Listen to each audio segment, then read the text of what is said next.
Strength takes time and improvement happens gradually. The key word there is gradually. It takes time, bro. It's not gonna happen today. Slow down. Stop wanting to get it done today. Cause that's gonna lead you to do some crazy stuff. It's gonna lead you to do like start taking, getting on gear, hopping on some stuff that you shouldn't be hopping on just because you wanna get results today. You know what I'm saying? It takes time. This thing it's a lifestyle.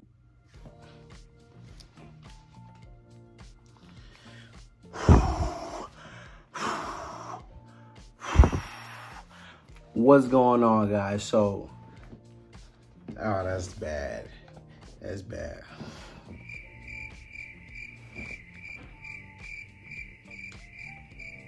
Let's just do it, right? CHAT GPT. CHAT GPT.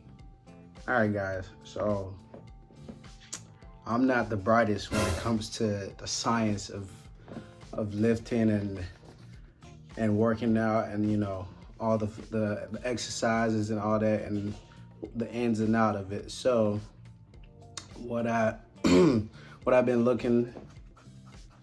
doing lately is I've been talking to Chat GPT, you know what I'm saying? I've been getting info from Chat GPT. I mean, there's a lot of influencers and people out there that you can watch their videos and get some good information from, but I just find it easy to read Chat GPT, and it's simpler to me for some reason. I don't know. It just the information just comes easier with Chat GPT. I realized. But last year, my exercises, my workouts was mainly focused on bodybuilding type of workouts, like getting hypertrophy, focused on muscle tone and getting cut up, basically getting toned, where my abs is like poking at my shirt type of workouts. But this year I want to focus more on increasing my strength, improving my strength, especially in the compound movements, like squats, deadlifts, bench press. Those are the three main movements that I want to improve my strength in. So, but I didn't know how to go about, doing that, how to even start doing that. So the first thing that came to mind was to ask Chat GPT, and the question I asked was, how do I train to get stronger at compound movements in the gym? And this video is essentially the response I got from Chat GPT. I mean, it seems like it's effective, seems like it's good information. So here we go. The first recommendation is to have progressive overload. Okay, this is the foundation of getting stronger. Consistently challenge your muscles by gradually increasing the weight, reps, or sets over time. Key thing is to keep a training log so you can track your progress.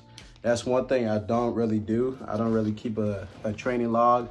I don't really track my progress when it comes to like the weights or how much I'm lifting. I usually do about reps. I usually count how many reps I'm doing. So let's say this week I'm doing 8 to 10 reps on bench. Let's say that last 2 sets I do 10. The next week on that last 2 sets I'll try to do 11 or 12. So that's how I kind of track my progress. I don't really log it down. That's probably something I should implement for sure.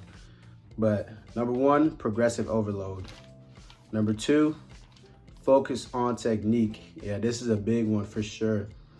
I mean, for a lot of beginners, you don't really focus on how well you're moving the weight or how effectively you're moving the weight. I mean, in the beginning stages, you have to focus on your technique. You have to focus on, the proper placement of your arms, your legs, your feet. You know what I'm saying? Like if you're doing squats, you want to ensure that you're going low enough to where you're not injuring yourself. So like if you focus on the technique, you won't hurt yourself. That's the biggest part. So it says proper form is crucial to prevent injuries, exactly what I was just saying, and ensure you're targeting the right muscles. Consider recording your lifts or getting feedback from a coach to improve your technique. Yeah, that's a big thing too. I don't know, for me, I don't really feel comfortable recording in the gym. So like, cause it's just awkward with all, there's so many people around. It's just awkward. I don't know about y'all, but I just don't feel comfortable recording in the gym. So I usually ask a buddy, or like, if you have a partner you're working with, you can ask them to, correct your form to keep you from making mistakes in your form. Like if you're doing the wrong things, have your buddy, critique you. Don't be afraid to get feedback from people. It can be a buddy or somebody at the gym who looks experienced, So I know when you first go into the gym, it's kind of daunting to be, you're the new guy. You don't really know exactly what you're doing, but it's just a few people are friendly in the gym. So don't be afraid to ask, am I doing this right? There's a lot of good guys that are willing to help.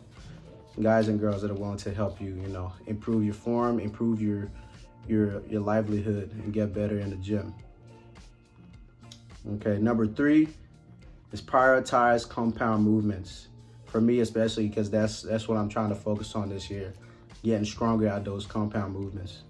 It says the main compound movements should be the backbone of your routine: squat, deadlift, bench press, overhead press, pull-ups, and chin-ups. I didn't know pull-ups and chin-ups were part of the compound movements, but the more you learn, the more you know. You can aim to train these movements 2 to 3 times a week. Okay, that's interesting. So if you're doing deadlifts or squats, you should be doing that movement at least 2 to 3 times a week. It makes sense. So just have a good split. That's another thing I'm gonna do. I'm gonna ask CHAT GPT again for an actual workout split to see, including the compound movements. And that way I know exactly when to do it, when to do each workout. Okay, yeah, so prioritize those movements. Number 4, work on weak points. Identify which part of the lift is the weakest, i.e. the lockout on the forearm when you're doing the deadlifts, locking out your forearms, or at the bottom of the squat. Yeah, that's a lot of people struggle with getting low enough in the squat, me included. Incorporate accessory exercises to address those weak spots. Examples of accessory exercises include lunges or box squats. So if you're horrible at the lower portion of the squats, you can incorporate lunges. If you're horrible at the upper or getting up from the lower position, the box squats are usually good for that as well. All right, let's see, number 4. Number 5 is periodize your training. Okay, I don't know what that means, but we about to find out. Having a structured program is key. Incorporate cycles of heavy lifting. Okay, that makes sense.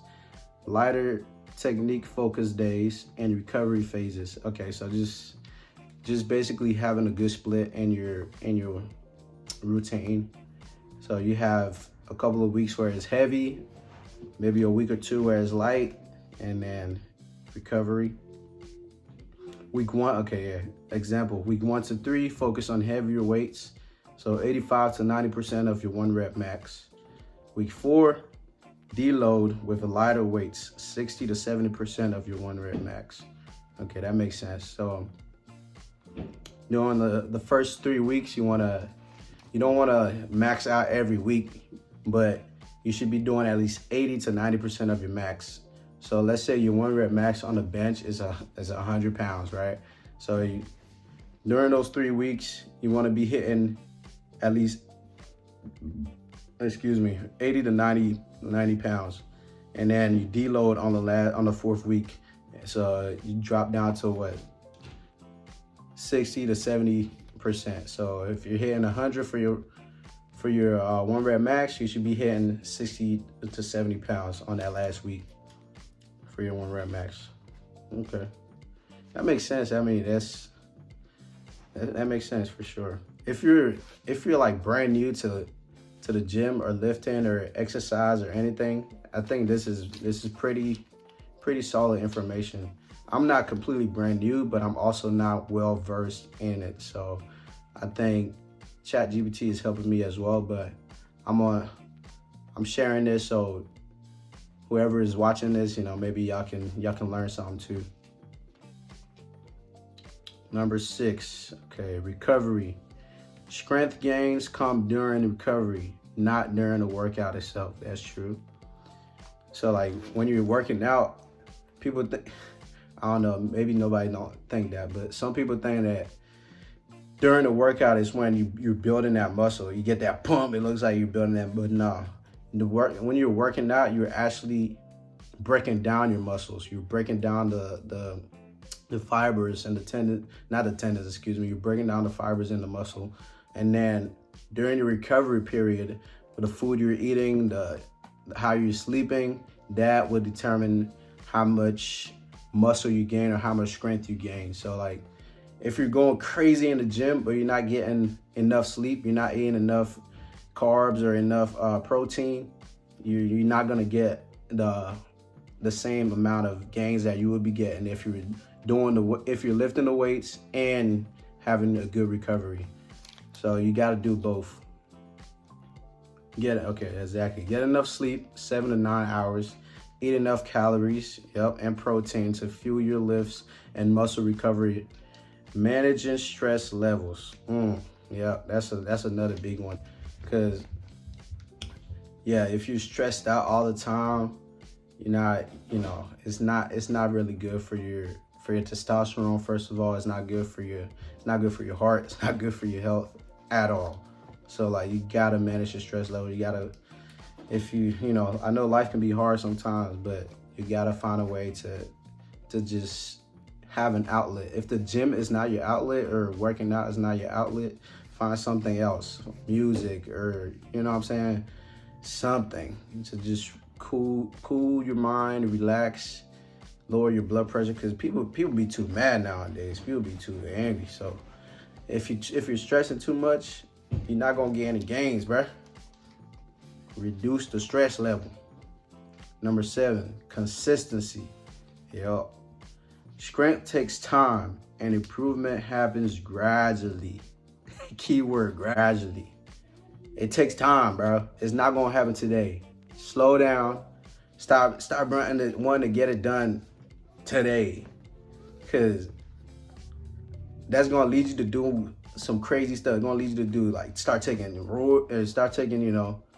getting on gear, hopping on some stuff that you shouldn't be hopping on just because you wanna get results today. You know what I'm saying? It takes time. This thing it's a lifestyle. You gotta make sure you're doing it every day. Not exactly every day, but every week, at least 3 times a week. You're going to the gym, or it can be at home. You're eating right, you're sleeping right. Consistent with your sleep, consistent with your food. Keep that routine consistent. And because a lot of people want to do it yesterday. Nah, bro. It takes time, bro.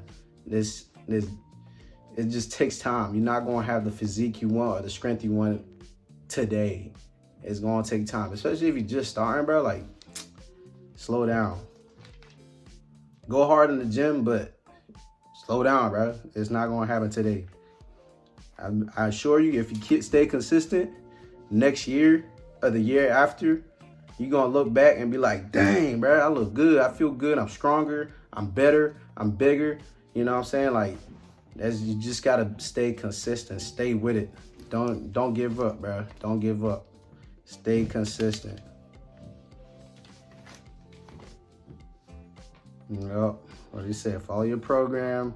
Progress might be slow at times, but over the long term, you will see significant gains. Facts. You gotta stick with it, bro. You gotta take your time. It might be slow, but it's gonna happen if you stay consistent. Okay, last but not least, Well, maybe this is the least. Add accessory work for balance. For well-rounded strength, work on accessory movements. So for core, you want to do planks and leg raises.